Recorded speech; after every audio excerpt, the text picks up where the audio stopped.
기도합니다. 신자 되기 원합니다. 진심으로 사랑하기 원합니다. 진심으로 사랑하기 원합니다. 진심으로 우리가 아버지 하나님 정말 우리가 진심을 다하여 신령과 진정으로 예배하며 하나님만 찬양하고 하나님께만 영광 돌릴 수 있는 복된 시간 되게 하여 주옵소서. 전하는 자나 듣는 자가 먼저 아버지 하나님 심령의 문을 활짝 열고 하나님의 음성을 듣게 하여 주시고 하나님의 음성에 따라 또한 저희들이 삶을 변화시키며 수종에 갈 수 있도록 은혜 내려 주옵소서. 예수님의 이름으로 간절히 기도 올려나이다. 아멘. 저는 오늘 말씀에 있는 주제를 가지고 증거하려고 합니다.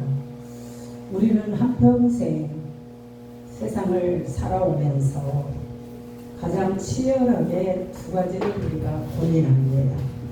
누구나 다 그럴 거예요. 하나는 정체성에 대한 질문을 해요. 나는 누군가?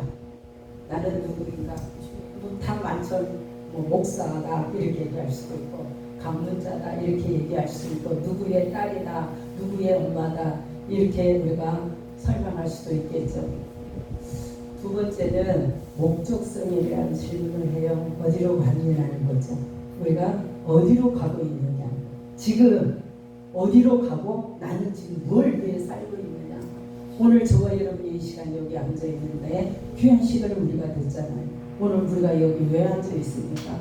우리가 이 시간을 왜 하나님 앞에 예배한다는 그런 명목하에 왜 우리가 이 자리에 앉아 있느냐는 거예요. 분명히 목적이 있습니다. 그냥 온 게 아니에요. 시간이 많이 남아나서 힘을 얻다 쓸 데가 없어서 여기 온 게 아니에요. 하나님의 뭔가 하나님을 향한 우리가 목적을 가지고 이 자리에 와 앉아 있는 줄 믿습니다. 아멘.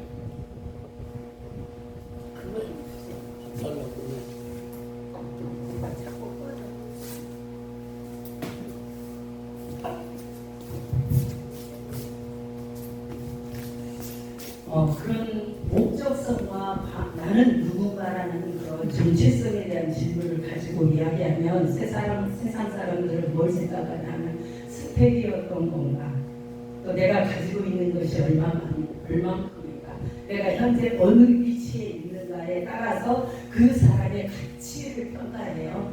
그잖아요. 내가 물질이 많으니까 그 사람에게 정말 중요한 자처럼 세상에서는 평가하더라고요.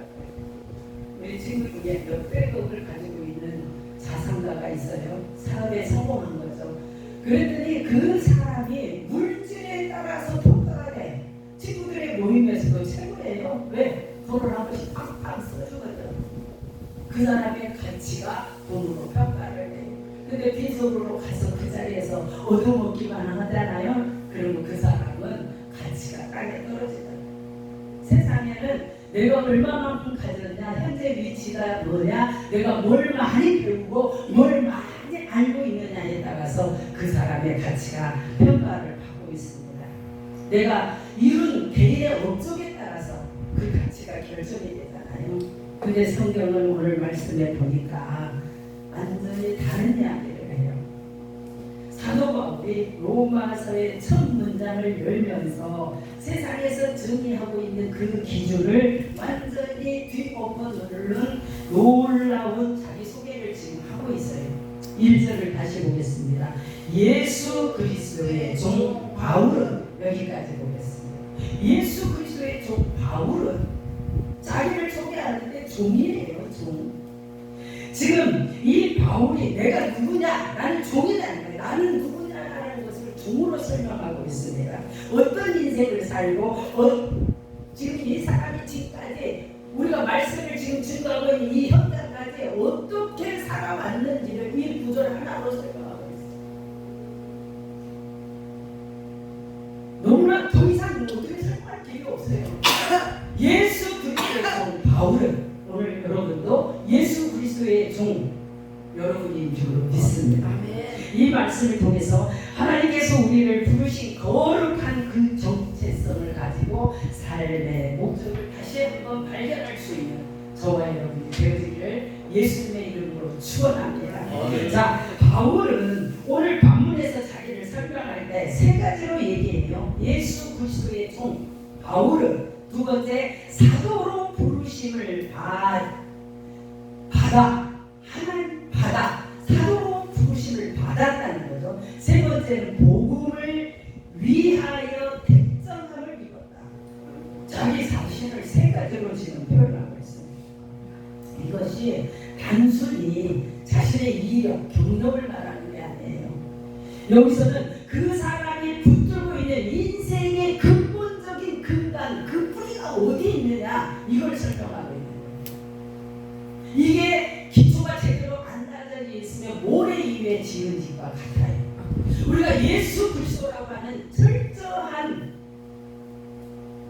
명확한 그런 자기 주체의 사상을 가지고 있지 않으면 우리는 무너지게 돼 있습니다. 오늘 이 시간 이 사도 바울이 자신을 설명하기 위해서 이 세 가지를 지금 표현하고 있는 이 구절을 가지고 은혜를 나눠보려고 합니다. 첫째, 예수 그리스도의 종이다. 이거는 뭘 얘기하냐면 절대 주권, 절대 주권과 그 사람이 소속하고 있는 소속이 어디냐는 거예요. 우리가 다 소속이 있잖아요.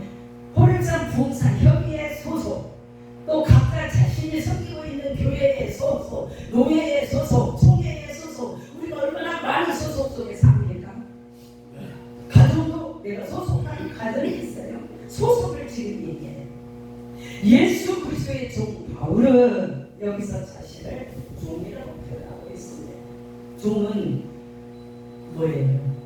그냥 하인 정도가 아니에요. 노예예요. 노예. 하인은 그래도 어느 정도 자유가 있어요. 근데 노예는 자유가 없습니다. 자기 주권이 없어요. 온전히 주인한테 속해서 자신의 의지나 자신의 감정이나 자신의 어떤 것을 가질 수 없는 상황이 노예의 상황이에요. 세상 사람들은 누구나 자기 인생의 주인이 누구라고 생각하면 내 자신이요. 내 마음대로 한다는데, 내 마음대로. 세상에서는 다 자기 생각, 자기 감동대로, 자기가 하고 싶은 대로 삽니다. 근데 그리스도의 종된 바울은 자기 마음대로 살지 않았어요. 하나님의 뜻대로, 하나님 앞에 온전히 속한다고 살았다는 거예요. 오늘 여러분들은 우리가 지금 하나님께 온전히 속한 자로, 하나님께 매입된 종으로 우리가 살아가고 있는지 분명히 우리 자신을 살펴보아야 할 줄로 믿습니다. 빌립보서 3장 4절에서 8절까지의 말씀을 보면 사도 바울은 자신을 너무나 잘 설명하고 있어요.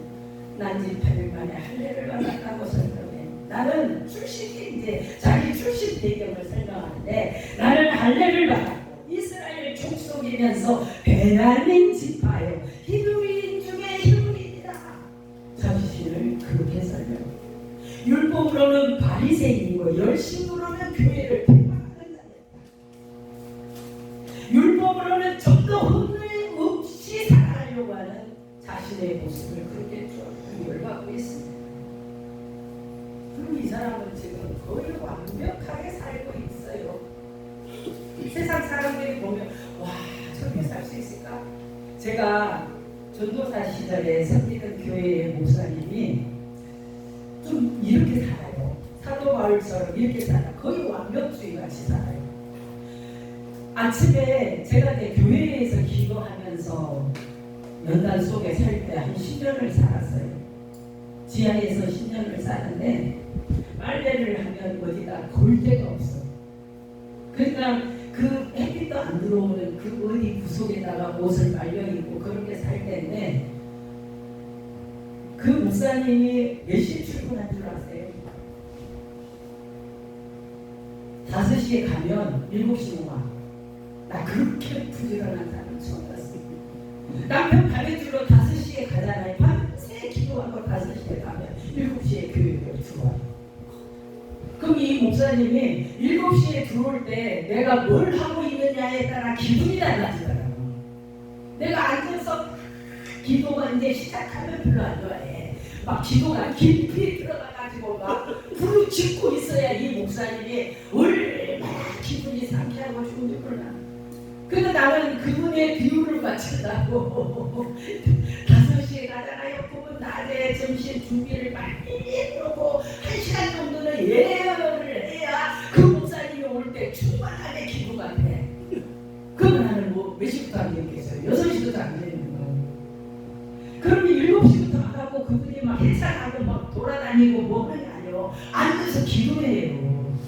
그러면 성도들이 몇 시에 오냐? 10시 반쯤에 와요.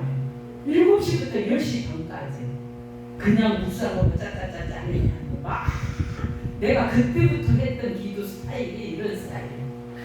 막 부르짖어서 기도해요. 그럼 그분이 하루 종일 기도했어.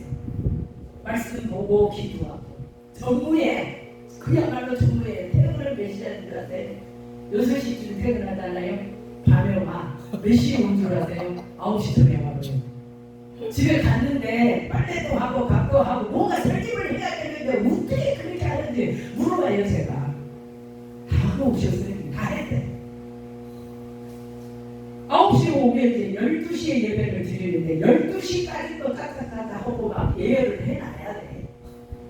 그러니 사생활이 없을 정도로 살아요. 또 하나님 앞에 드리는 거는 선수야. 물질도 안 하고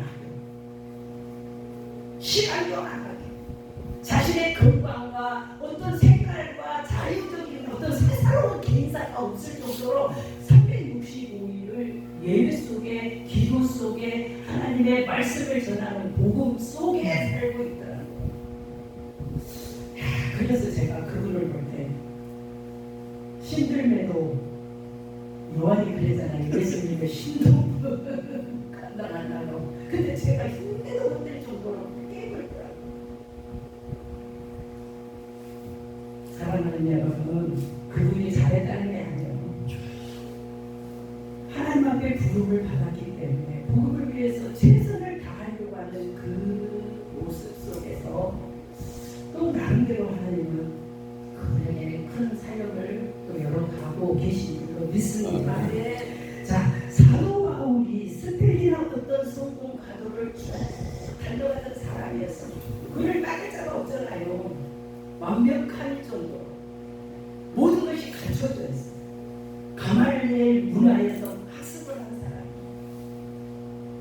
누구도 그를 따라갈 수 없을 만큼 열정도 있고 충성도 있고 정말 성공 가도를 달려가고 있는 그런 사람입니다. 그런데 그 사람이 담에색 도상에서 예수 그리스도를 만나려고 그는 자신을 뭐라고 설명하냐면 완전히 등에 엎어놓는 가치관을 우리에게 보여주고 있어요. 빌립보서 3장 7절에서 8절에 보니까 그가 그래요. 무엇이든지 내게 유익하던 것을 그리스도를 위하여 다 행을 여길 뿐더러 배설물로 여겼다고 고백합니다. 그동안에 내가 같이 정말 그것을 중요하게 여기면서 생각하고 살아왔던 그 모든 것들 예수님을 만난 후에 다 버렸다는 거예요. 배설물. 우리가 화장실 갈 때는 막 급하게 뛰어가지만 나올 때는 침 탈고 나오잖아요. 안 보면 되는 거예요. 완전히 버렸다는 거죠. 그리스도를 아는 지식이 고상하기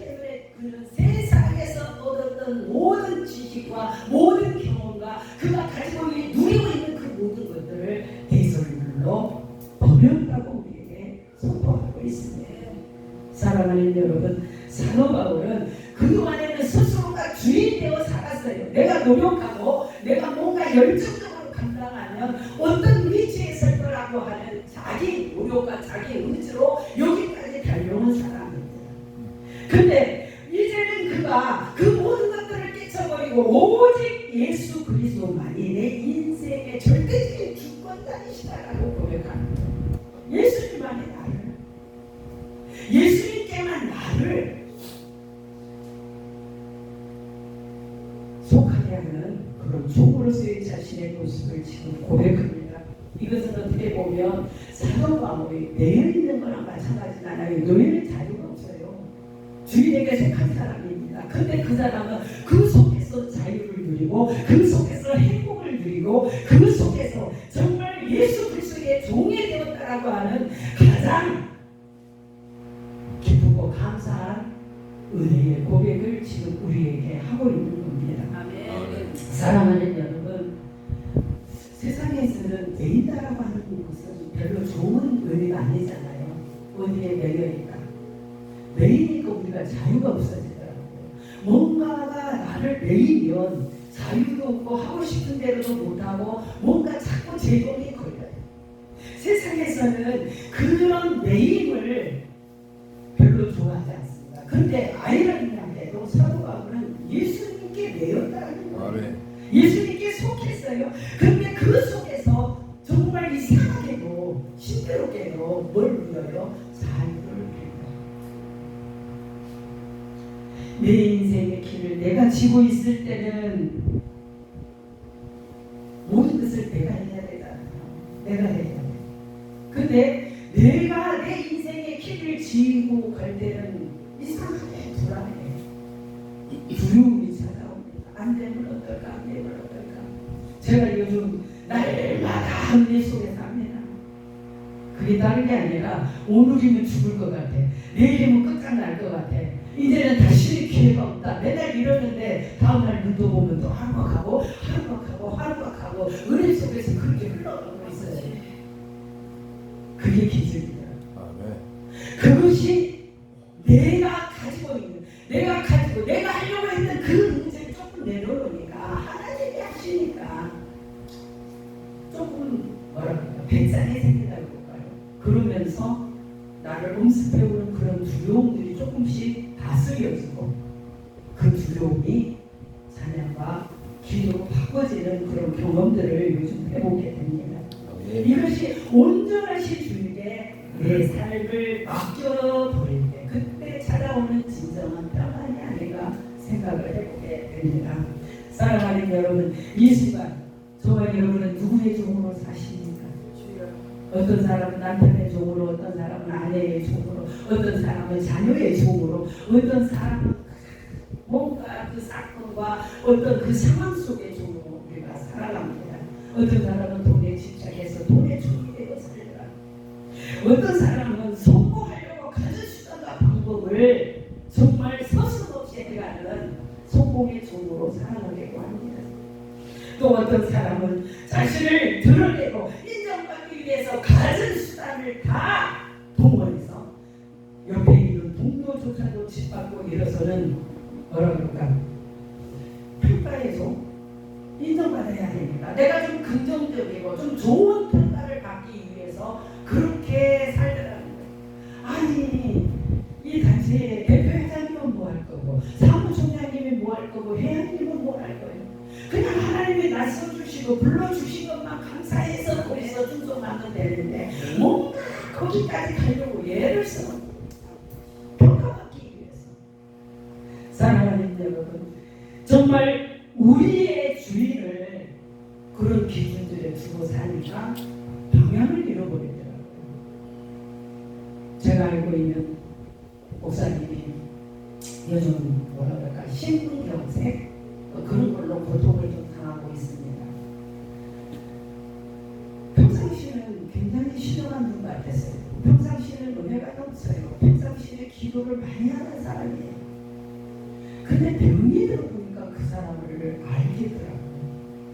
입에서 무슨 소리가 나오면 하나님을 원망하고 불평하고 짜증내고. 그러니까 하나님이 낯서주시고 불러주시는 것만 감사해서 거기서 충성하면 되는데 뭔가 거기까지 가려고 애를 쓰는. 평가받기 위해서. 사랑하는 여러분, 진단을 받고 그 다음에 내가 어떻게 할 것인가를 방향을 잡으라고 하니까 막 화를 내. 물어보기도 겁날 정도로.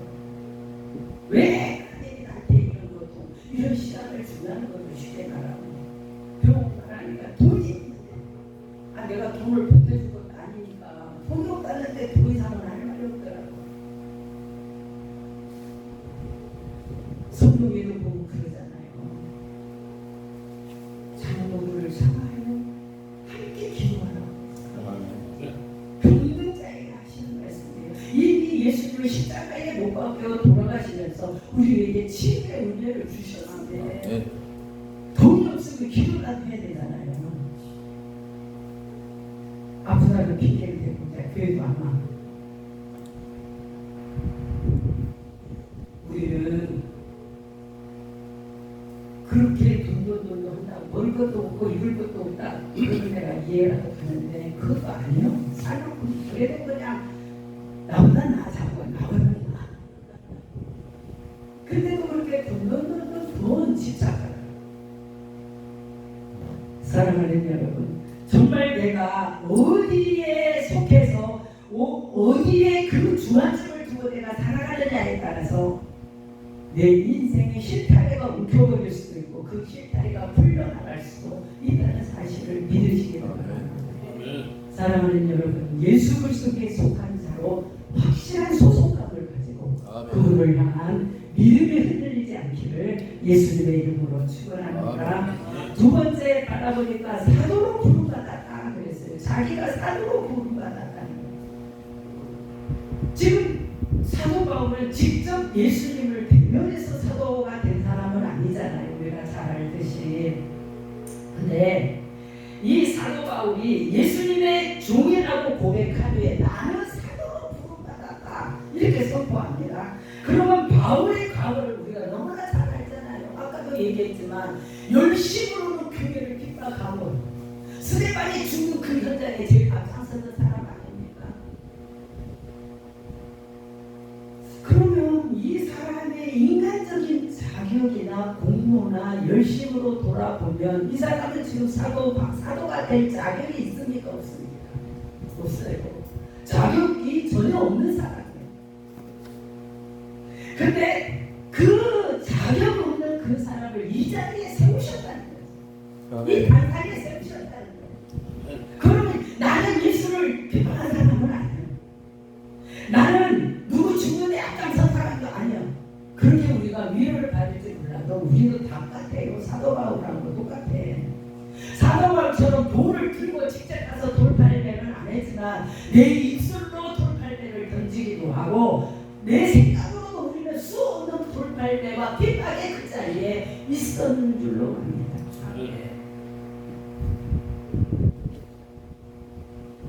그의 과거가 예수님을 핍박했던 사람이잖아요. 얼마나 예수 믿는 자를 죽이기 위해서 나갔던 그는 예수를 죽이는 자리에 있었던 것과 똑같아요. 살기가 든든합니다. 잘해하던 사람입니다. 정말 자격 없는 사람입니다. 근데 그를 그 자리에 세우셨다는 사도의 자리에 세우셨어요. 사랑하는 여러분, 우리가 목사가 된 것, 우리가 성도가 된 것은 내게 자격이 있기 때문에 하나님의 뜻해 주신 것이 아닐 줄로 믿습니다. 전적인 하나님의 은혜의 시작이었다는 거죠. 아멘. 내가 이 자리에 있는 것은 하나님의 은혜의 시작이었어요. 아멘. 내가 구원받고 하나님의 자녀가 된 것, 그리고 내게 이 자리에서 직분을 주셨잖아요. 각자가 맡은 직분이 있어. 회장은 회장대로, 총재는 총재대로, 엄마는 엄마대로, 아빠는 아빠대로 자기에게 맡겨진 그 직분을 위해서 우리가 하나님으로부터 부름받은 사람입니다. 근데 내게 그런 능력이 있어서 나에게 그런 자리를 주신 게 아니에요. 어떤 사람은 그래. 회장님처럼. 총재가 뭐 능력이 있어서 주신 게 아니라고. 그냥 뭐예요? 하나님의 전적인 은혜요. 전적인 은혜로 하나님이 내게 주신 사명이라는 거죠. 내가 과연 하나님의 일을 할 수 있을까? 내 모습이 이 모양 이 꼴인데, 아니면 내 환경이 이 모양인데, 내 나이가 벌써 70인데 80인데 우리가 이런 말 할 수 있어요? 시계영 목사님? 하나님은 내가 어떤 자격이 있어서 내게 사명을 주신 게 아니에요. 그거 하나만 우리가 다 잊어도 그거 하나만 꼭 기억하시길 바랍니다. 나는 자격을 없어. 그럴 만한 능력도 없고 그럴 만한 어떤 가치도 없었지만 성경에 보니까 하나님은 분명하게 말씀하십니다. 능력 있는 자를 불러서 사용하셨다는 데는 한 군데도 없어요. 연약한 자를 부르셔서 능력을 쏟아 부어 주시는 줄로 믿습니다. 고린도전서 1장 27절부터 29절에 보니까 거기에 분명하게 써 있더라고요. 하나님께서 미련한 것들을, 세상에 미련한 것들을 대학하사 지혜 있는 자들을 부끄럽게 하시고, 아멘. 지혜 있는 자를 택하셨은 게 아니라 미련한 자를 택해서 지혜 있는 자를 부끄럽게 하신대. 세상에 약한 자를 택하셔서 강한 자들을 부끄럽게 하신다고 말씀하시고, 예전에 아주 좀 오래된 이야기인데 25년이나 된 이야기인데요. 기도원 원장님이 계셨습니다. 근데 이분은 초등학교도 안 나오신 분이에요. 한글도 은혜 받고 한글을 깨친 사람이에요. 성경을 읽다가 한글을 깨우친 사람이에요. 근데 이제요, 그분의 재단에 온 성도가 2대를 나온 사람이에요. 그러니까 이 수준으로는 안 맞아. 월등 아주 최고 학문을 배운 사람과 최저 학벌이 반대로 앉아서 설교를 하면 어떻게 되겠어요? 미사용어를 쓸 줄도 몰라. 이분은 어떨 때는 그냥 말씀의 은혜가 막 이렇게 전달이 안 될 때는 그런데요. 부문에서 은혜 받으시길 바랍니다. 그렇게 내려가도 그분이 은혜를 받더래요. 네. 하나님 그 약한 자로 강한 자를, 미련한 자를 통해서 지혜 있는 자를 부끄럽게 하시고, 그분이 그 밑에서 얼마나 겸손하게 훈련을 잘 받았는지 나중에 정말 훌륭한 목사님이 되셨어요. 사랑하는 여러분, 하나님께서는 분명히 밝히십니다. 세상에 천한 것들로 멸시 받는 것들과 없는 것들을 택하사 정말 있는 것들을 폐하시기 위해서 하나님은 그런 것들을 들어 사용하신다. 그러니까 나 같은 사람도 하나님이 들어쓰시는 분명한 이유가 있는 줄로 믿습니다. 우리는 여전히 사채하고 있고 기만하고 있고, 아니면 태만하게 있다면 우리가 반성해볼 필요가 있어요. 지금 사도 바울을 통해서 하나님이 우리에게 은혜 주시기 위해서 이 말씀을 주실 때 우리는 소명받은 자로서 감사로 감당할 수 있기를 바랍니다. 내가 어떤 형편에 있든지 어떤 처지에 있든지 얼마만큼 알든지 모르든지 그분의 주권에 달려있다는 것을 믿으시면서 소명받은 자로 충성되게 해갈 수 있는 저와 여러분이 되어지기를 예수님의 이름으로 축원합니다. 세 번째 보니까 사도 바울이 자신을 뭐라고 설명하냐면 하나님의 복음을 위하여 택정함을 입었다. 아멘. 선택을 받았는데 뭘 위해서? 복음을 위해서 받았다. 오늘 여러분도 복음을 위해서 부름받은 사람들이잖아요. 복음을 위해서. 택정함을 입었다라고 하는 이 사실은 다른 게 아니에요. 선택됐다 그런 의미도 있겠지만은 조금 더 깊이 표현한다면 구별되었다는 뜻이에요. 세상에서 구별을 시켰다는 뜻이에요. 더러운 것 속에서 거룩하게 구별하셨다는 뜻이에요. 그 토기장이들이 그릇을 잘 만들면 제 눈으로 볼 때 아우 저 아까운 그릇을 왜 깰까 막 다 깨버려요.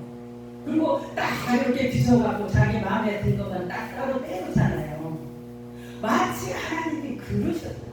우리를 그렇게 구별하신 줄로 믿습니다. 바울을 지금 세상의 방식과 가치에서 따로 구별해 내셨다는 거예요. 세상 사람들은 다 바울처럼 되고자 합니다.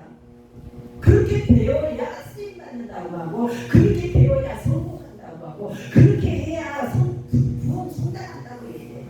그런데 하나님은 그 속에서 사도 바울을 완전히 떼어내셨어요. 저와 여러분도 마찬가지예요. 사도 바울에게 복음은 단순한 지식이 아닙니다.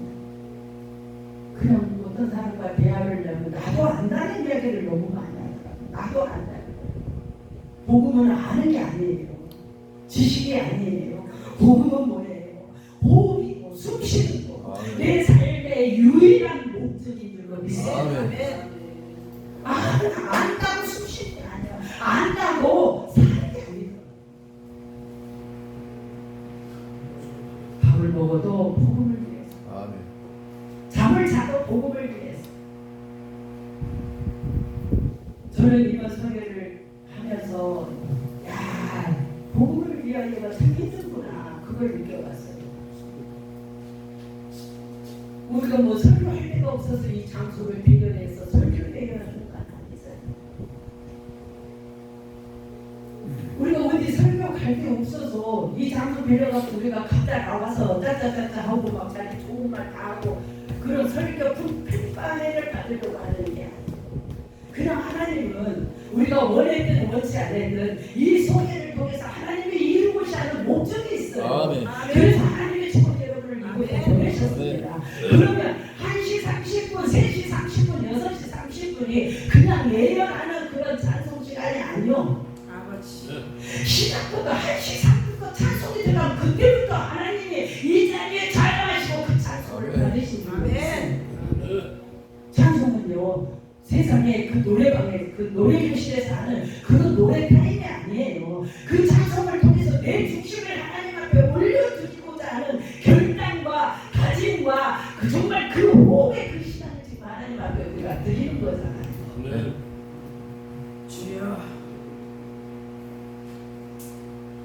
그냥 예배 강사님이 막 늦게 부랴부랴 예배 시간 그냥 1시 30분에 도착해도 지금 될까 말까인데 2시 다 돼가니까 와가고 헐레 불떡 막 하고 쏟아놓고 가니까 차를 막 가져가 버리니까 차를 가져가는데 어쩐데 막 하면서 모함 당하고 예배 드릴 사람 빼가고 막 얼마나 우스스하냐 이거예요.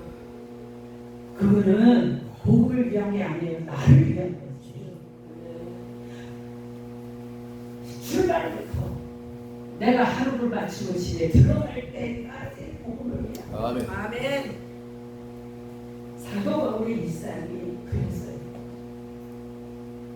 그의 삶의 전부였어요. 눈 뜰 때부터 눈 감고 잠자리에 들 때까지 그 말을 우리가 어디서 찾아볼 수 있냐면 고린도전서 10장 31절에 보니까 그런즉 너희는 먹든지 마시든지 무엇을 하든지 다 하나님의 영광을 위하여 하라.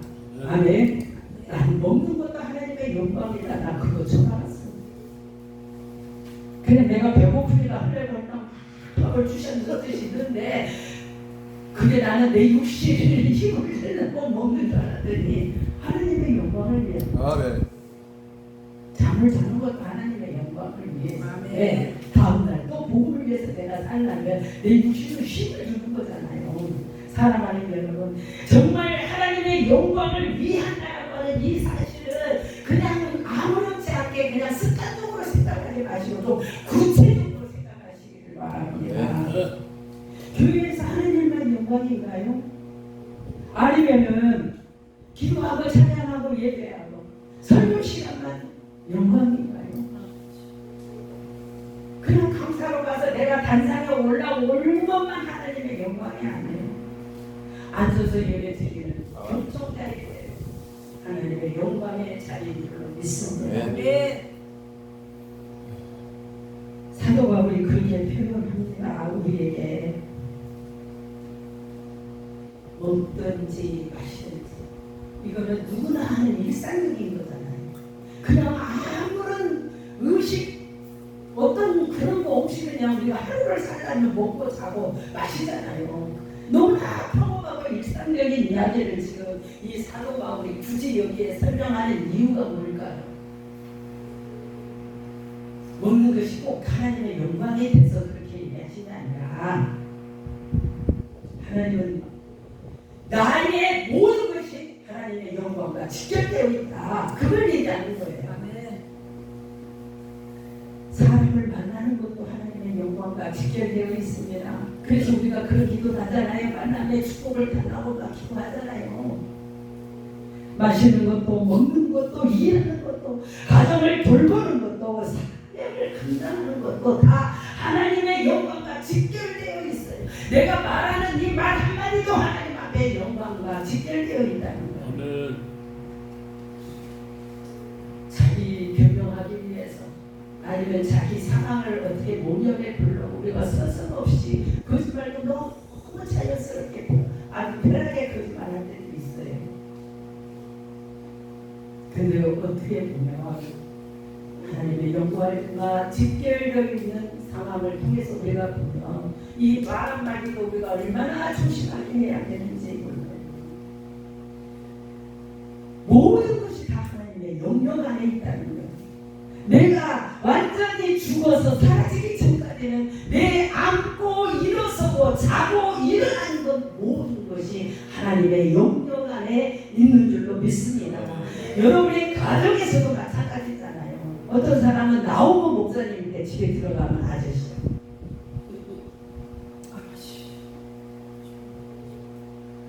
왜? 가정에서는 목사가 아니라는 거죠. 더 이상. 근데 또 어떤 분들은 집에서도 이 죽으실 때 그냥 상의는 와이셔츠 입고 넥타이 메고 계신다는 분도 계시더라고요. 언제든지 뛰어나갈 준비가 돼 있다는 얘기겠죠. 우리는 가정에서도 마찬가지고 허리장 봉사협회 같은 이런 공동체 안에서도 마찬가지예요. 우리가 서 있는 이 모습이 정말 하나님의 영광과 직결되어 있다고 하는 사실을 믿으시길 바랍니다. 여러분이 관계를 맺고 있는 누구를 내가 알아가고 그 사람과 어떤 세상적인 관계를 맺어가는 것도 다 하나님의 영광과 직결되어 있어요. 나는 잘하는 것 같죠? 돌아오는 소리는 다 평가가 들어와요. 돌고 돌아서 내 귀에 돌아. 저 사람이 이랬다더라 저랬다더라. 왜 그래요?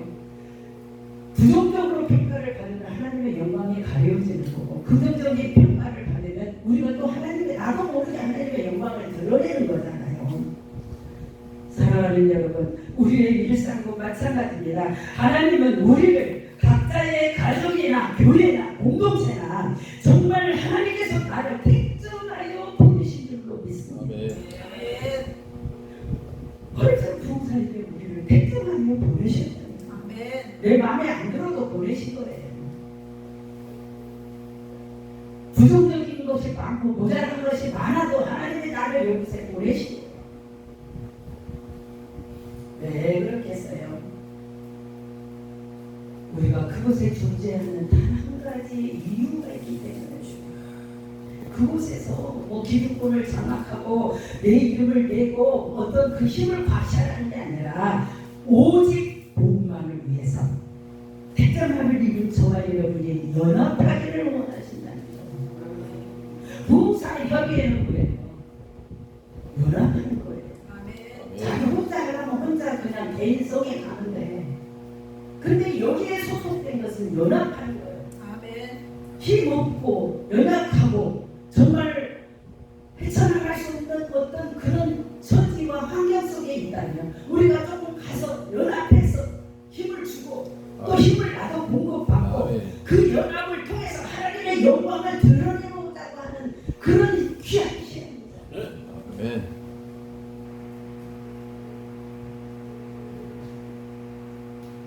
사랑하는 여러분, 우리가 하나님의 영광을 위해서 부름받았다는 것을 믿으시길 바랍니다.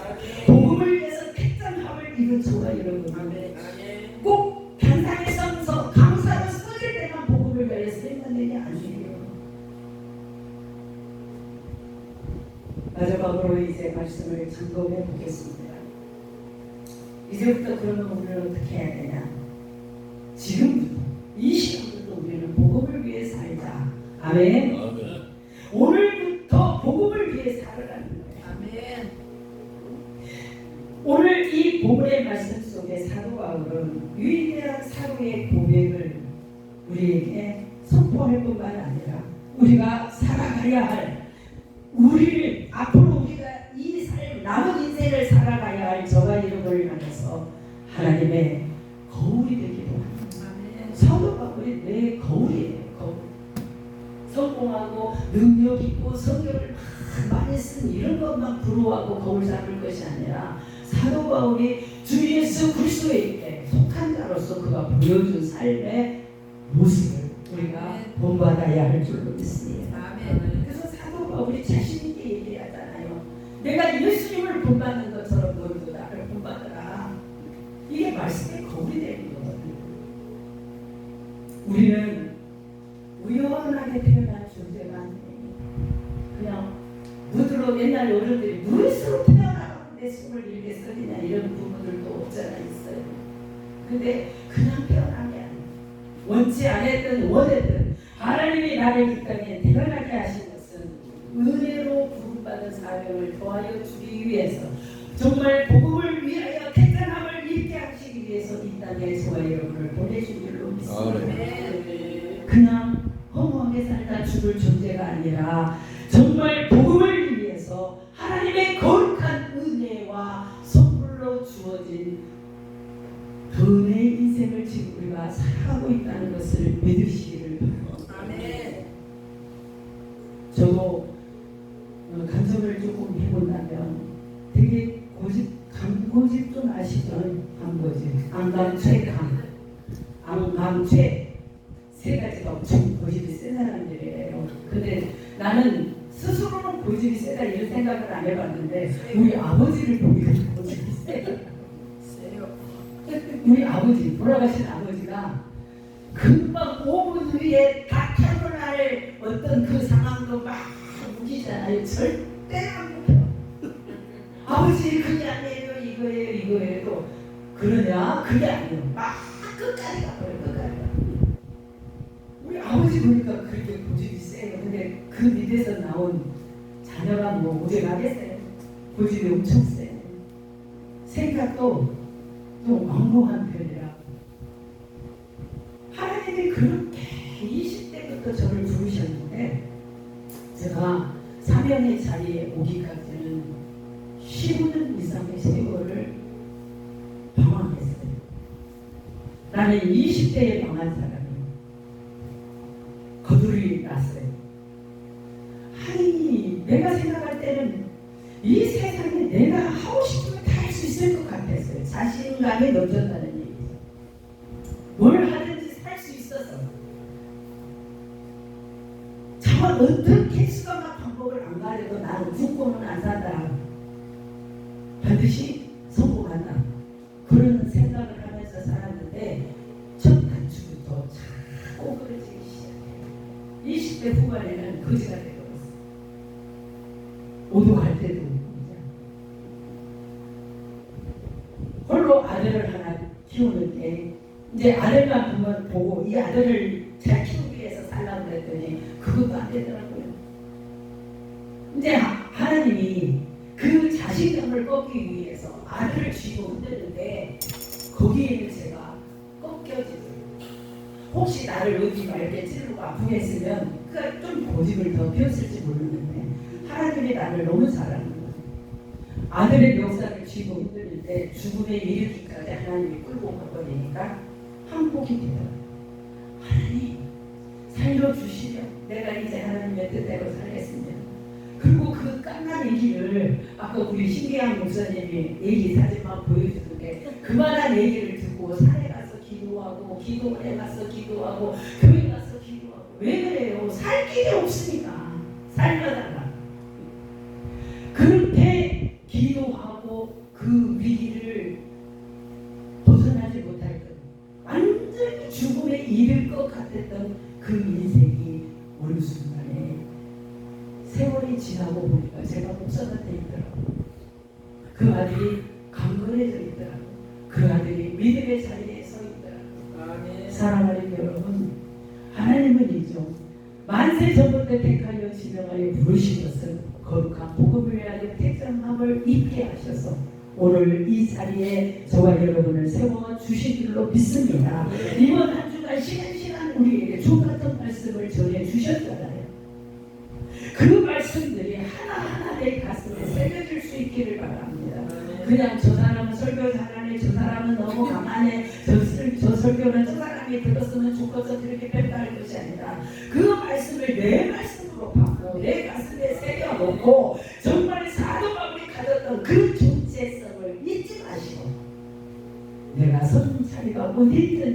내게 맡겨진 그 일상이 무엇인지, 내게 크든지 작든지 없든지 상관없이 나는 그리스도의 죽으며 복음을 위해 살기로 택한 하나님을 입은 사람이라고 하는 사실 하나만을 확실하게 부여잡고 남은 인생을 정말 하나님의 영광을 위하여 살 수 있는 저와 여러분이 되어지기를 예수님의 이름으로 축원합니다. 기도하겠습니다.